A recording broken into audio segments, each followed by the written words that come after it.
जौने दिन से सीता जी गईली बनवासवा, ओही दिन से रामा भैले जोगियाना।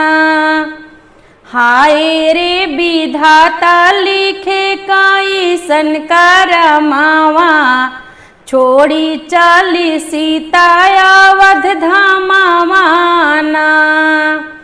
जौने दिन से सीता जी गईली बनवासवा, ओही दिन से राम भैले जोगियाना। हाय रे विधाता लिखे कैसन करमावा, छोड़ी चली सीता अवध धामावाना। अंगना पे रोवे राम दुआरा पे रोवे, अंगना पे रोवे राम दुआरा पे रोवे। पकड़ी के रोवे लखन के गोदिया, रोवले मैया जी के गोदिया ना।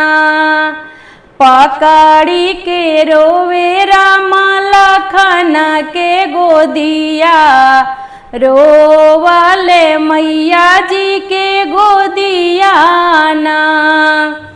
हाय रे विधाता लिखे कैसन करमावा, छोड़ी चली सीता अवध धामावाना।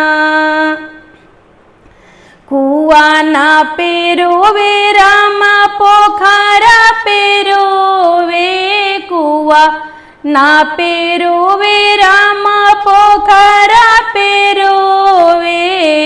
जाई रोवे बाबा फुलवरिया ना, रोवले सरजू के तीरावा, छोड़ी चली सीता अवध धामावाना। रोवले राम जी सरयू के तीरावा, छोड़ी चली सीता अवध धामावाना।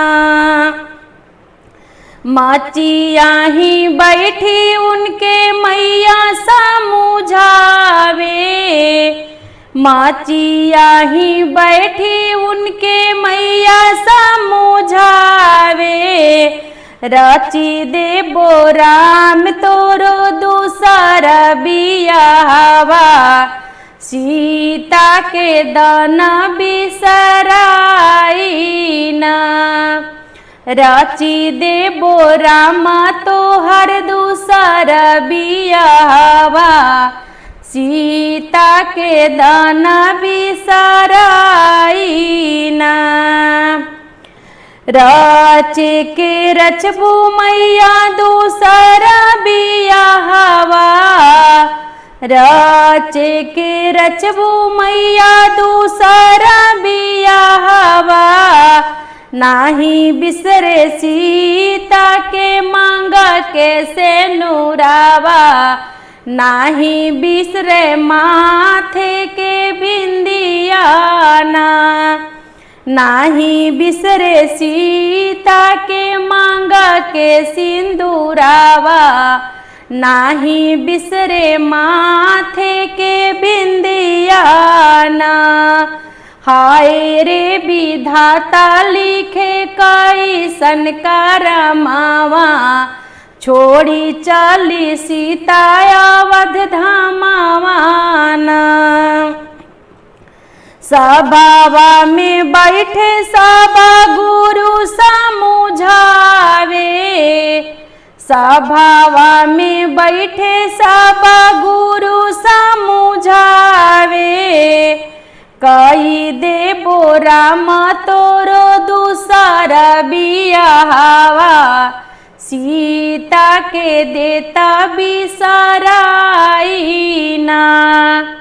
कई देबो राम तोहर दूसर बियाहवा, सीता के देता समझाई